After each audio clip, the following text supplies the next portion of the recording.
ಕುಚ್ಚಲಕ್ಕಿ ಅನ್ನದ ಜೊತೆ ಸವಿಯಲು ಸಿದ್ಧವಾಗಿರುವ ಬದನೆಕಾಯಿ ಗೊಜ್ಜು. ಕುಚ್ಚಲಕ್ಕಿ ಮೀನ್ಸ್ ಬಾಯ್ಲ್ಡ್ ರೈಸ್ ಅಂತ ಕರೀತಾರೆ. ಈ ಬದನೆಕಾಯಿ ಗೊಜ್ಜು ಇದರ ಒಟ್ಟಿಗೆ ತುಂಬ ಚೆನ್ನಾಗಿರುತ್ತೆ. ಹಾಗಾದರೆ ನೋಡೋಣ ಬನ್ನಿ ಹೇಗೆ ಮಾಡೋದು ಅಂತ. ಬದನೆಕಾಯಿ ಗೊಜ್ಜು ಮಾಡೋಣ ಬನ್ನಿ. ಬೇಕಾಗುವಂಥ ಸಾಮಗ್ರಿಗಳು: ಬದನೆಕಾಯಿ ಇಲ್ಲಿ ಒಂದು 6 ಬದನೆಕಾಯಿ ತಗೊಂಡು ಕಟ್ ಮಾಡಿ ಇಟ್ಟಿದ್ದೇನೆ, ನೀರಲ್ಲಿ ಹಾಕಿಟ್ಟಿದ್ದೇನೆ.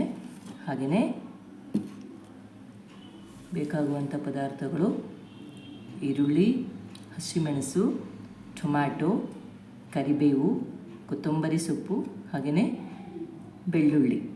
ಈ ಬೆಳ್ಳುಳ್ಳಿಯನ್ನು ನಾನು ಜಜ್ಜಿಬಿಟ್ಟು ಇಟ್ಟಿದ್ದೇನೆ. ಇವಿಷ್ಟನ್ನು ಉಪಯೋಗಿಸಬೇಕು. ಹಾಗೆಯೇ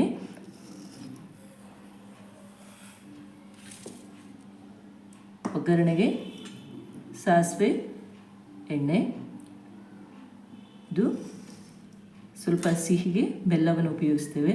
ಹಾಗೆಯೇ ಹುಣಸೆ ಹಣ್ಣು, ಇದನ್ನು ನೀರಲ್ಲಿ ಹಾಕಿ ನೆನೆಸಿಟ್ಟಿದ್ದೇನೆ. ಇವಿಷ್ಟನ್ನು ಉಪಯೋಗಿಸಿಕೊಂಡು ನಾವು ಬದನೆಕಾಯಿ ಗೊಜ್ಜನ್ನು ರೆಡಿ ಮಾಡೋಣ ಬನ್ನಿ. ಸ್ವಲ್ಪ ಮಸಾಲೆ ಪೌಡ್ರನ್ನು ಸಹ ಉಪಯೋಗಿಸೋಣ. ಆವಾಗ ಹೇಳುವಾಗ ಮರೆತು ಬಿಟ್ಟಿದ್ದೆ. ಇಲ್ಲಿ ನಾನು MTR ಸಾಂಬಾರ್ ಪೌಡ್ರನ್ನು ಯೂಸ್ ಮಾಡ್ತಾ ಇದ್ದೇನೆ. ನಿಮಗೆ ಇಷ್ಟವಾದ ಸಾಂಬಾರ್ ಪೌಡ್ರನ್ನು ಯೂಸ್ ಮಾಡಬಹುದು. ಹಾಗಾದರೆ ಈಗ ನೋಡೋಣ ಬನ್ನಿ. ಆಲ್ರೆಡಿ ಸ್ಟವ್ ಆನ್ ಮಾಡಿ ಕಾವಲಿಯನ್ನು ಇಟ್ಟಿದ್ದೇನೆ. ಬಿಸಿ ಆಗ್ತಾ ಇದೆ. ಇವಾಗ ನಾನು ಕೊಬ್ಬರಿ ಎಣ್ಣೆನ ಹಾಕ್ತಾ ಇದ್ದೇನೆ. ಇದಕ್ಕೆ ಕೊಬ್ಬರಿ ಎಣ್ಣೆನ ಯೂಸ್ ಮಾಡಿದರೆ ಟೇಸ್ಟು ತುಂಬ ಚೆನ್ನಾಗಿರುತ್ತೆ. ಸ್ವಲ್ಪ ಎಣ್ಣೆ ಜಾಸ್ತಿ ಬೇಕಾಗತ್ತೆ. ನೋಡೋಣ. ಸಾಸಿವೆಯನ್ನು ಹಾಕೋಣ.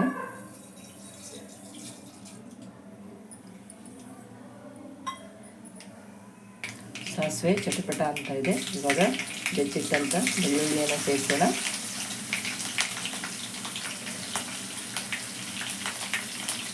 ಅದನ್ನೇ ಹಸಿಮೆಣಸನ್ನು ಹಾಕೋಣ.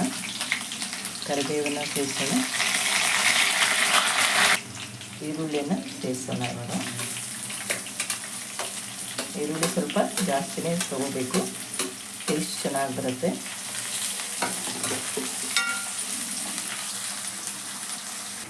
ಸ್ವಲ್ಪ ಉಪ್ಪನ್ನು ಸೇರಿಸೋಣ. ಉಪ್ಪನ್ನು ಸೇರಿಸಿದರೆ ಈರುಳ್ಳಿ ಸ್ವಲ್ಪ ಬೇಗ ಮೆಲ್ಟ್ ಆಗುತ್ತೆ, ಸಾಫ್ಟ್ ಆಗುತ್ತೆ.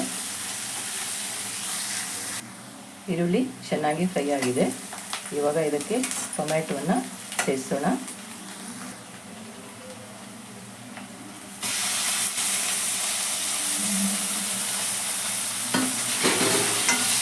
ಟೊಮ್ಯಾಟೊನ ಸೇರಿಸಿದ್ದಾಗಿದೆ. ಸ್ವಲ್ಪ ಫ್ರೈ ಆಗಿಸೋಣ. ಟೊಮೆಟೊ ಸಹ ಸ್ವಲ್ಪ ಚೆನ್ನಾಗಿ ಬೇಯಬೇಕು. ಇವಾಗ ಇದನ್ನು ಸ್ವಲ್ಪ ಮುಚ್ಚಿಟ್ಟು ಬೇಯಿಸೋಣ.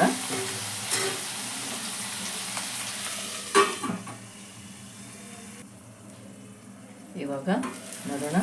ಚೆನ್ನಾಗಿ ಬೆಂದಿದೆ ಈರುಳ್ಳಿ ಹಾಗೂ ಟೊಮ್ಯಾಟೊ. ಇವಾಗ ಬದನೆಕಾಯಿಯನ್ನು ಸೇರಿಸೋಣ.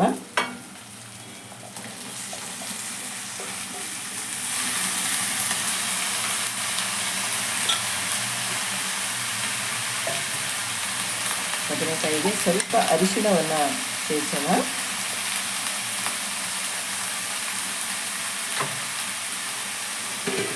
ಚೆನ್ನಾಗಿ ಮಿಕ್ಸ್ ಮಾಡೋಣ. ಇವಾಗ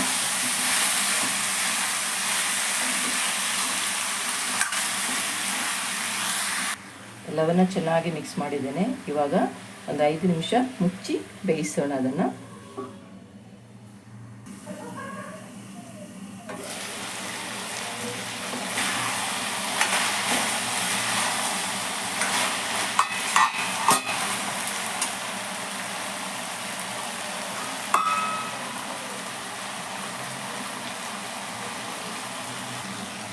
ಚೆನ್ನಾಗಿ ಬೆಂದಿದೆ.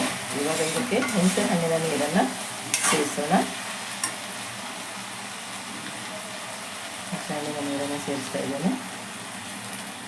ಹುಳಿಗೆ ತಕ್ಕ ಹಾಗೆ ನೀವು ಸೇರಿಸ್ಕೋಬೋದು.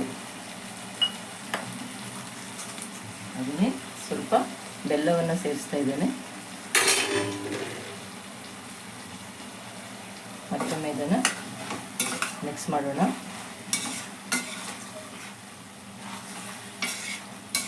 ಹೀಗೆ ಮಿಕ್ಸ್ ಮಾಡಿ ಇದಕ್ಕೆ ಸಾಂಬಾರು ಪುಡಿಯನ್ನು ಸೇರಿಸ್ತಾ ಇದ್ದೇನೆ.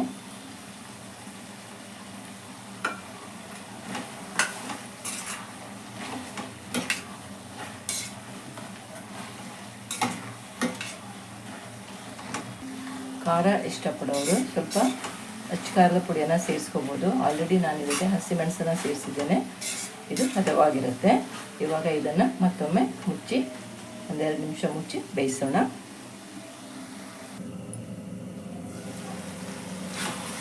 ಚೆನ್ನಾಗಿ ಬಾಯ್ಲ್ ಆಗಿದೆ. ಇವಾಗ ಇದಕ್ಕೆ ಉಪ್ಪನ್ನು ಸೇರಿಸೋಣ.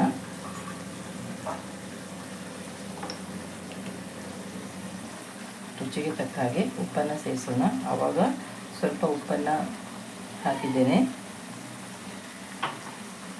ಹಾಗೆಯೇ ಕೊತ್ತಂಬರಿ ಸೊಪ್ಪನ್ನು ಸೇರಿಸೋಣ. ಇನ್ನೊಮ್ಮೆ ಎಲ್ಲವನ್ನು ಚೆನ್ನಾಗಿ ಮಿಕ್ಸ್ ಮಾಡೋಣ.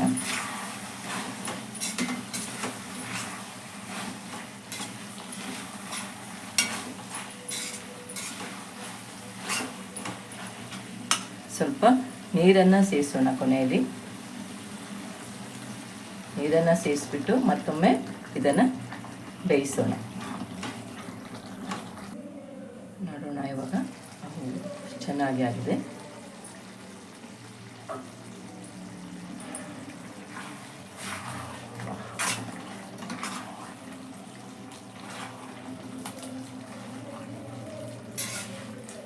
ಬದನೆಕಾಯಿ ಗೊಜ್ಜು ರೆಡಿಯಾಗಿದೆ. ಸ್ಟವ್ ಆಫ್ ಮಾಡೋಣ. ಅನ್ನದ ಜೊತೆ ಸವಿಯಲು ಸಿದ್ಧವಾಗಿದೆ.